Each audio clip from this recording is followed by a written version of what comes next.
Yeah, a lot of you. So it's a really simple one, and it's so nice. I think the military uses this. Yeah.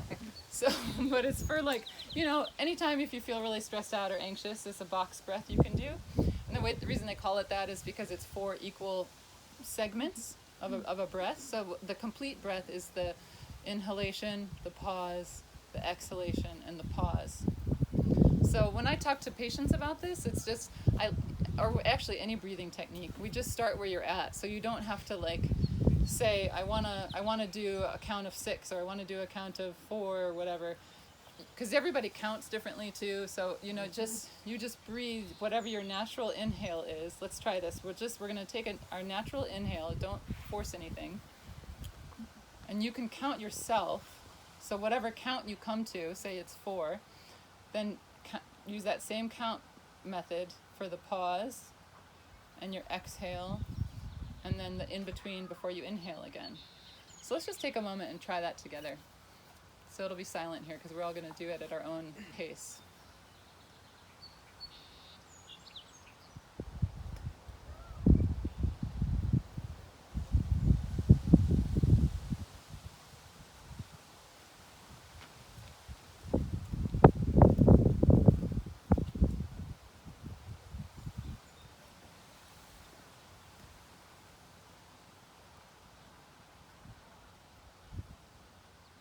Just do it for a few rounds.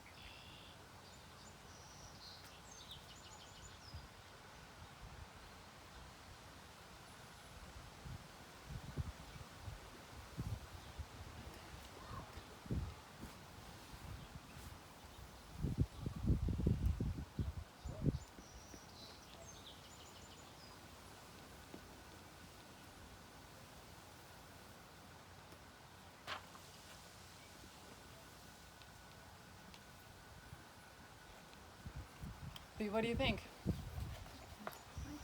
How do you feel with that? Calm? It's calming, right? Kind of nice. It's just sort of soothing. Really evens it out. I mean, for me too, because I was talking a lot, so then I'm like, ooh, that just kind of helped me. Yeah. I've noticed that I don't mind holding my breath when I'm full of air, but I can feel a little panicky when I'm holding my breath when I'm in between of air. After your exhale, before your next inhale? Not super panicky, I think, just a little uncomfortable. Then much less comfortable than when I'm holding it. yeah. I think if you kept doing this longer, that would go away. Yeah. That's how free divers hold their breath for so long.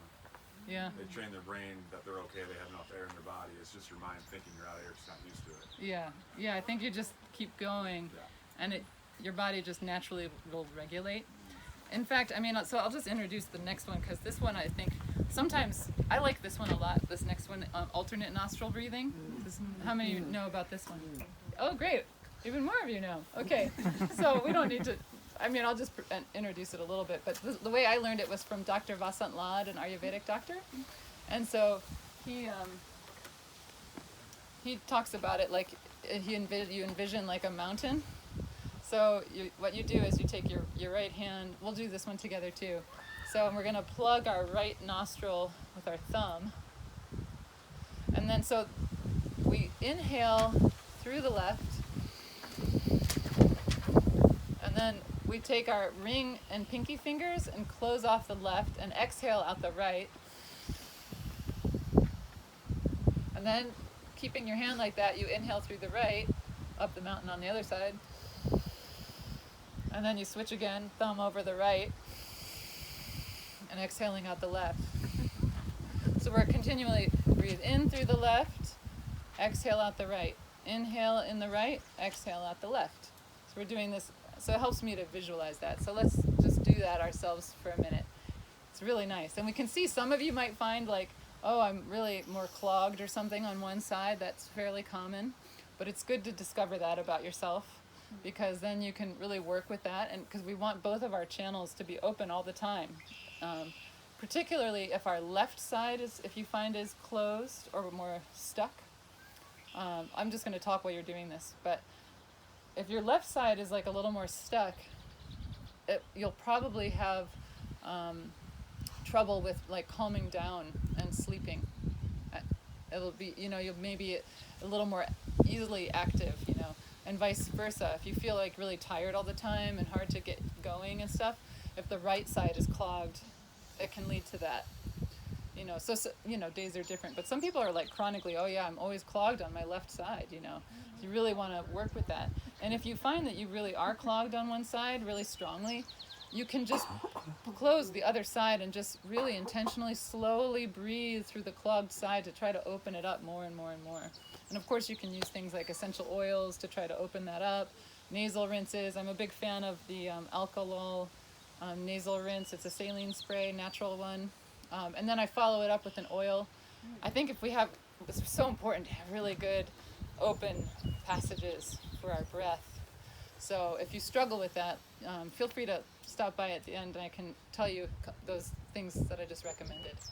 Because you can put a couple little drops of this nice nasal oil in your nose actually, and it helps keep it open.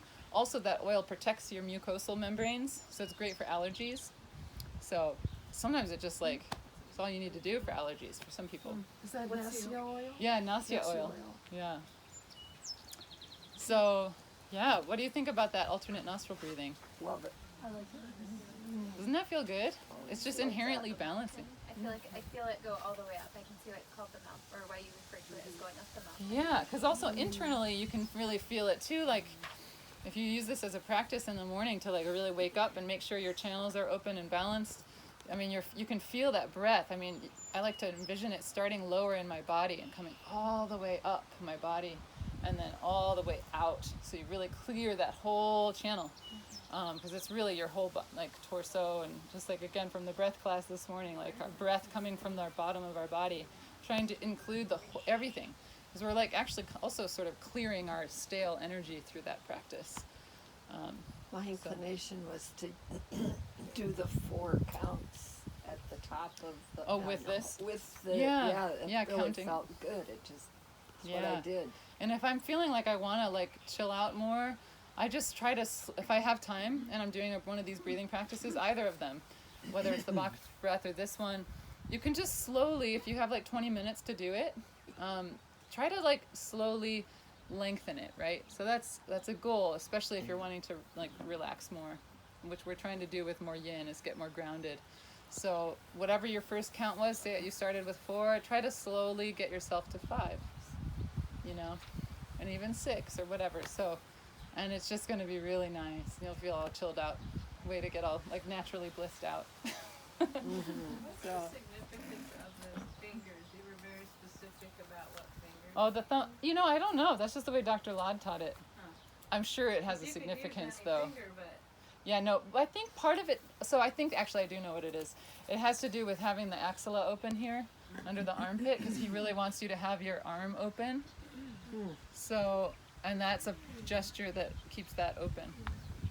so you should actually do this while you're. No, just this arm, because you just only use this arm. This arm he has also open, but in this posture. So you can't use the left. Yeah, this side, this is like the yin side actually. The left side Okay. is passive, is resting. Sometimes he'll have the Gyan Mudra, like that. What's a reference for him, Vasant Lad? Dr. Vasant Lad. I mean, he has a big Ayurvedic school out in Albuquerque. Is he still alive? He's still alive. Oh yeah. Wow. Actually, they have a new school now. That forget what that is. Anyway, he's incredible. He has so many resources. Dr. Lad, L.A.D. is his name. His books. I mean, he has a whole school. So you know, you can. I mean, that's what I did. I didn't get to study with him in person, but I studied a lot with him through his textbooks and his videos and stuff like that. So he's outstanding. I tried to go once. It's hard to get to Albuquerque from Thank you. New York. Sorry. Okay. So let's